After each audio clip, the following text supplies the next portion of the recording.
کس پہ ذمہ داری ڈالی جائے؟ نہیں رؤوف، اس میں بنیادی بات تو یہ ہے کہ ویسٹ کو تو بلیم کرنا بنیادی طور پہ ایک شکست خوردار مسخ شدہ ذہنیت کا کام ہے.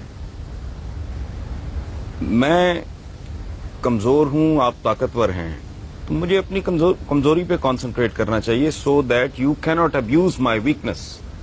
ایک بات. دوسری بات یہ ہے کہ ویسٹ، خاص طور پہ امریکہ کی آپ بات کر رہے ہیں، یہ تو ویسے جمعہ 8 دن کی بات. آپ کی تو ساری تاریخ ہی اس طرح، آپ کی ساری تاریخ ایک دوسرے کی گردنیں کاٹنے پر مشتمل ہے. یہاں میں ایک بات کی وضاحت میں اکثر کرتا ہوں کہ بھائی جب تاریخ کو دیکھو تو بغیر تعصب کے دیکھو.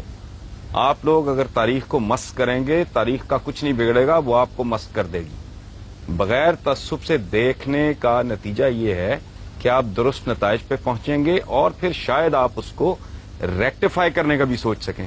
اگر آپ اپنی کجی، اپنی کمزوری، اپنی غلطی، اپنے جرائم، اپنے گناہ، اپنی حرکتیں، اپنی پرفارمنس ہی نہیں ماننے کو تیار، اس کے علاج کی تو نوبت ہی نہیں آئے گی. آپ کی ٹوٹل ہسٹری، یہ ویسٹ کو گالی دینا، ویسٹ کو برا کہنا، وہ چھوڑیں، وہ تو ہمارے رائیولز ہیں. میرے اور آپ کے درمیان ایک مقابلہ چل رہا ہے جو صدیوں پر مشتمل ہے. تو you are most welcome to do anything you want. ہم کہتے ہیں وہ جی سازشیں کرتے ہیں، وہ آپ سے بہتر دماغ رکھتے ہیں تو سازشیں کرتے ہیں، آپ کر لیں. اب پھر جھوٹ ہے یہ بر صغیر کی تاریخ اٹھا کے دیکھ لیں. لارڈ کلائیو کے ساتھ 200-250 گورا تھا، باقی سارے ہم ہی لوگ تھے، ہمارے ہی بزرگ تھے. بکسر کی لڑائی میں شاہ عالم ثانی کا انہوں نے جو حشر کیا ہے، لڑنے والا کون تھا اس کے خلاف؟ بابر کو کس نے نکالا تھا فرغانہ سے؟ اس کے چچاؤں نے.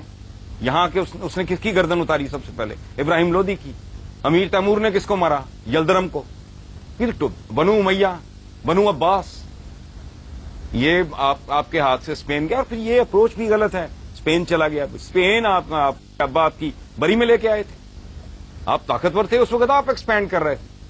آج وہ طاقتور ہیں، وہ ایکسپینڈ کر رہے ہیں. جب آپ اپنا ورلڈ آرڈر، جب آپ میں سکت تھی، دم تھا، جان تھی، تو آپ اپنا ورلڈ آرڈر امپوز کر رہے تھے. آج وہ کر رہے ہیں.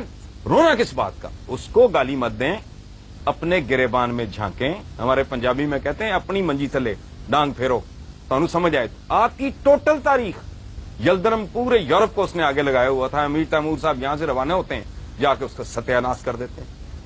مغلوں کا دور دیکھ لیں، کہتے ہیں جی انگریز نے ڈیوائڈ اینڈ رول کیا. کدھر ڈیوائڈ اینڈ رول کیا؟ انگریز تو آیا کوئی جہانگیر کے زمانے میں غالباً. Please correct me if I am wrong, sir Thomas Roe وغیرہ. اس سے پہلے جو آپس میں ایک دوسرے کی گردنیں کاٹ رہے تھے، تقریباً اس وقت آیا جس وقت بابر آیا اور انگریز جہانگیر کے دور میں تقریباً اس وقت. ٹھیک ہے، اچھا. اس سے پہلے جو مغل شہزادے ایک دوسرے کی گردنیں کاٹ رہے تھے، باپ کو اندر کر رہے تھے، سگے بھائی مار رہے تھے، شیر شاہ ان کے ساتھ لڑ گیا. یہ ٹوٹل پاور پلے ہے، صدیوں سے چل رہا ہے. محمد بن قاسم کو کھال میں سی کے بش نے بھیجا تھا. عبیدہ بن الجراح کے ساتھ کیا ہوا تھا؟ آپ کے جتنے جنرلز ہیں جس کو آپ اتنا گلوریفائی کرتے ہیں، کبھی اپنے بچوں کو پڑھائیں ان کے انجام کیا ہوئے تھے؟ ان لوگوں کے ساتھ کیا کیا آپ نے؟ کرنے والے کون تھے؟ اب یہ قدم قدم پہ سازشیں ڈھونڈنا، ان میں کیڑے ڈالنا اور لوگوں کو بتانا کہ جی وی آر دا بیسٹ. مجھے ایک اور بات بتائیں آپ کو، یہ ینگسٹرز بیٹھے ہیں، یہ غدار پیدا کرنے کا ٹھیکہ آپ نے کیوں لیا ہوا ہے؟ غدار آپ میں ہی یہاں کیوں پیدا ہوتے رہے ہیں، گوروں میں کیوں نہیں ہوئے؟ اس کی وجہ ہے رؤوف صاحب، غدار ایک خاص کلچر میں پیدا ہوتا ہے. جہاں فرد اور ریاست کا مفاد اس طرح ہو جاتا ہے نا، وہاں غدار پیدا نہیں ہوتے.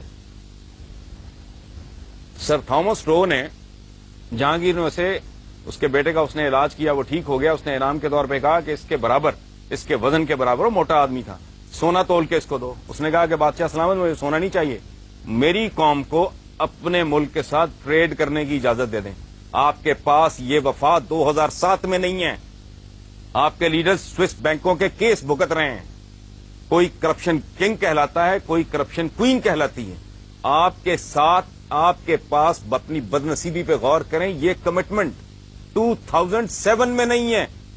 جو گورے کے پاس، چونکہ میگنا کارٹا کے بعد انہیں یہ احساس ان کے اندر جنم لینے لگا تھا کہ میرا اور میرے ملک کا، میری اسٹیٹ کا مفاد